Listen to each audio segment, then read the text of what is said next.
Thank you for joining us today. Today and every day, your City of Miramar is interested in bringing you quality programming to get you involved in knowing what's taking place in the city. My name is Stella Tokar, and today I am proud to introduce to you one of our great commissioners, Commissioner Wayne Messam, who happens to be the newest elected official on our dais. Commissioner, welcome. Hi, how are you? Thanks for having me. You are our newest commissioner on our dais, so we want to say welcome, and you're doing a fabulous job. I know the City of Miramar would agree with me that we appreciate all that you're lending to us in the city. Thank you. As a new commissioner, tell us a little bit about yourself so we can get to know you a little better. Well, for the residents that don't know me, I'm a first-generation American. My parents are from Jamaica. I grew up in South Bay, Florida, which is in western Palm Beach County. I left there as a youth to attend college at Florida State University on academic and athletic scholarships, where I had the pleasure of playing for legendary coach Bobby Bowden, where I was a member of the first national championship team back in 1993. And professionally, I'm a certified general contractor as well as a lead accredited professional, managing partner with Messam Construction. I am happily married for 14 years to Angela Messam. We have 3 lovely children, Wayne, Kayla, and Kyla. Wayne is at Everglades High School, and the twins are at Glades Middle. And I am very involved in the community outside of the city. I serve on several advisory boards, locally on the Broward Small Business Development Advisory Board, where I was the chair for 2 terms.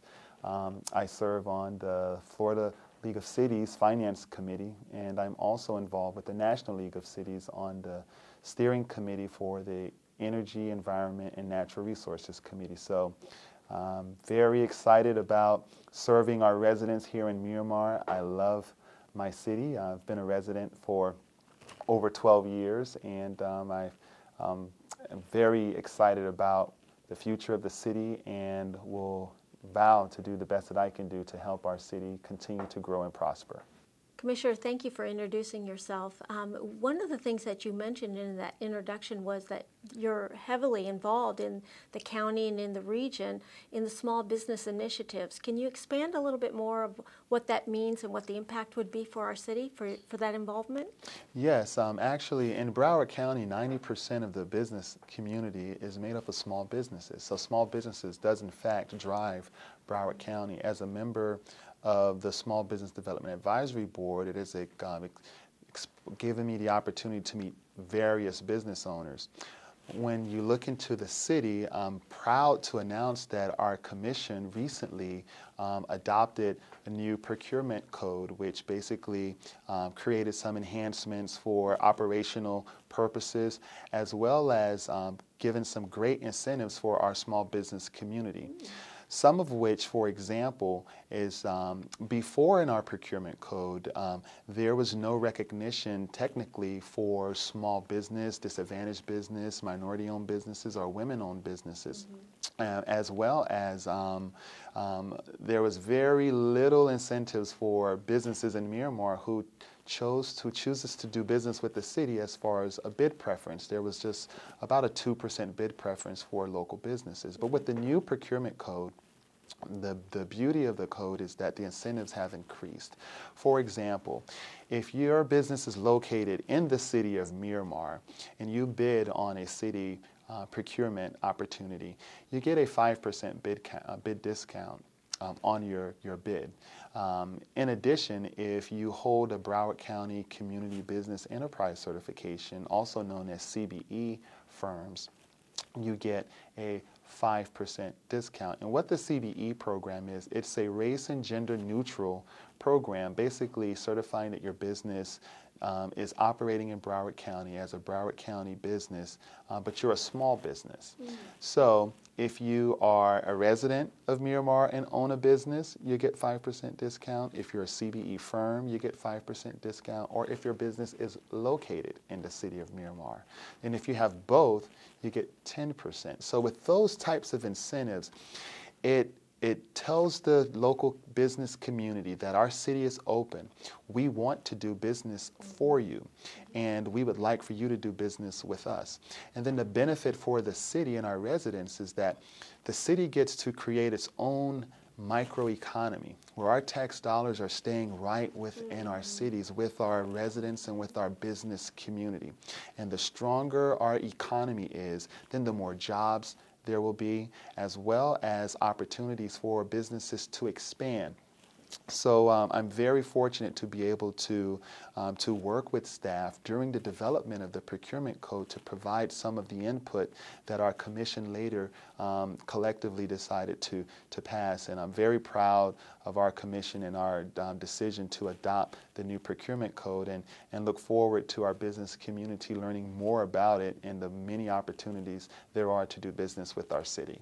I know the city's involved in becoming a green city. Can you tell our audience a little bit about what that might look like? Well, the city has embarked upon many green initiatives, but I would say probably some of the most important aspects is that we have great staff. In fact, Miramar was the first Broward municipality to actually hire have LEED accredited professionals as staff.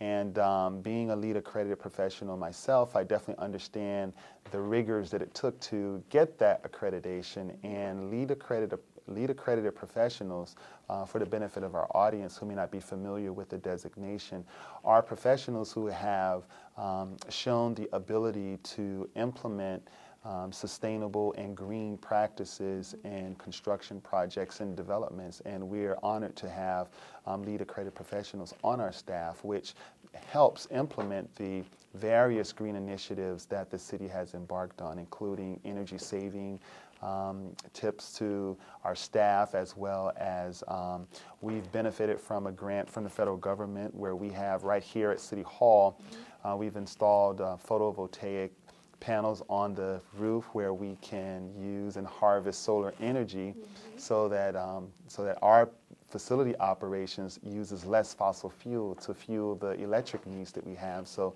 those are just a few of some of the things that the city has done to implement green initiatives. And I would definitely say, as far as moving forward in the future, the city has adopted incentives for the development community to encourage projects and construction projects to build to a LEED certification, where developers or owners who are applying for permits, if they're seeking a LEED certification for their building, they get streamlined permitting, and that's excellent. It's an excellent incentive to attract those owners who to build sustainable and green properties in our city. Oh, sure. And can you explain a little more to our audience what the benefits to them as residents are, and the correlation between becoming a green city? And we don't really mean green painted buildings, so as you can tell, but there's a lot of benefits that come along with that to the community. Can you go into a little more detail with that? Yes, it helps keep costs down, as well as it helps to the benefit of your health. So, for example, you have heard of some cities who's dealing with the problems of smog and a lot of exhaust fumes from automobiles. If we can reduce the utilization of inefficient vehicles that are always exhausting fumes out into the air, if we get our community using bikes, walking perhaps, to reduce our carbon footprint. Other examples is, for example, in our schools. When our schools are built to a LEED certification, it has been shown that in those classrooms where natural daylighting is in the classroom, it's just something about light and having a view and access to the outdoors just stimulates the mind, and it's showing that kids are actually learning better. So for our residents who have kids in green schools, they tend to do a little bit better. So when you can, group some of those benefits together, where we are conscious of the environment and we are thinking about the future, and that when you combine all of those things together, you live healthier, you have various options for consumption and energy use, and we're doing our part to help preserve our earth. Well, that leads us right into talking about the quality of life that we have here in Miramar. We're a pretty progressive city. and I think we're receiving so much recognition from the state and nationally about what a great place it is to live, to raise a family, and the green initiatives. We're really kind of on the cutting edge, and even just having the first leads staffing, qualified staffing, shows the mentality that the staff and the leadership of this city has. So when we talk about quality of life in our community, what would you like the average constituent to really know about its growth, our quality of life, and kind of where we're headed? Well, the quality of life is a very important factor for anyone who's looking for a place to move to or to stay. And it is I think it's our role as government to ensure that we are providing the essential services for that good quality of life, and in order, as well as being good stewards of taxpayer dollars to make that happen. Mm-hmm. You know, when we continue to be progressive and thinking of innovative ways to attract residents and to retain residents, Miramar will continue to be a place where everyone wants to raise a family, where a person wants to come and open a business and operate a business. And when you can offer a good place to raise a family, a good place to operate a business, then your city will be valuable to its residents and to the business community. And that in of itself helps increase the quality of life. But the challenge we have as government is to ensure that we're able to continue to provide the essential services and provide an atmosphere and environment where people feel that they are open, that they are free, where the business community feel that they're welcome in the community and they have a partner in business to help them be able to maximize their profits, as well as be able to have the options and the amenities that our city offers as far as our cultural arts center, places to dine. We have great parks. We've just opened up the first LEED Gold Park, you know, we're really excited about that. So when you have recreational activity, great housing options, great business opportunities for entrepreneurs, as well as places for employment, Miramar will continue to be the place that we want it to be. And we still have so many more untapped resources that I'm very excited about as far as shepherding our city into its next era. Mm-hmm. Commissioner, as we're talking about the typical resident in our community, is there anything that you'd like to share in way of new opportunities that might be coming up in the city?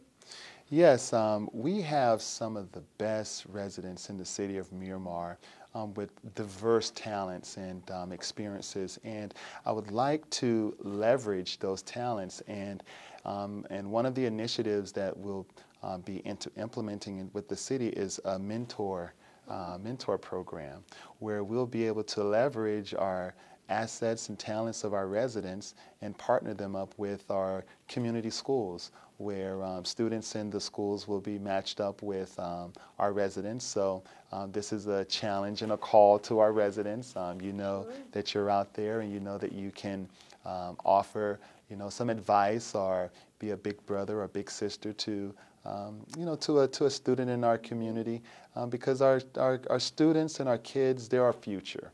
And our kids will be who they see. And when they have positive role models in their lives, then they will emulate that, and they'll set goals. And then they'll be our adults, and they'll be our residents. And we want our students to grow up to be productive citizens, and that they will have a place that they will come back to continue the legacy that they are benefiting from today. So this is a call out for all of our residents to be on the lookout, and when we're calling and asking for you to volunteer to be a volunteer to our kids, we hope that you will take the charge and answer the call and be a big brother or a big sister to our students in our community. That's exciting. So, ladies and gentlemen, you have a great opportunity to get involved in a way that probably supersedes any other city. I don't know of any other city doing this, so that's a great initiative. But for those of you who are looking for something to do just a few hours a week, or maybe a few hours a month maybe, be looking for this information coming from our city. So thank you. That is fabulous. Thank you. Well, I know we're all interested, the constituents are interested in knowing what the next 20 years does look like in Miramar. I know there's a lot of conversation throughout the county and state about 2020 and beyond, 2040 and beyond, and where we're headed. I know once we get through some seasons of discussion, we'll have a better idea of what that might look like for all of us. But specifically to Miramar, how would you describe the average resident, and what can they anticipate within the next 20 years here in Miramar? It's very difficult to describe or to use a word to describe our residents. But what I can say is that Miramar has quickly become a melting pot. A melting pot of races, a melting pot of cultures, a melting pot of businesses, a melting pot of talents, a melting pot of amenities within our city. And that's what's unique about our city. Miramar provides an opportunity for our residents to be a part of what South Florida has to offer, but provide a safe haven to do the things that you want to do, whether it's to work, to play, and we definitely welcome our visitors. As it relates to our future, as it relates to the next 20, 30, 40 years, I envision Miramar as a world-class city, an international hub for business, for people to we can have residents who this may be a second home for them, as their primary home may be in South America, Central America, Europe, Africa, the Caribbean.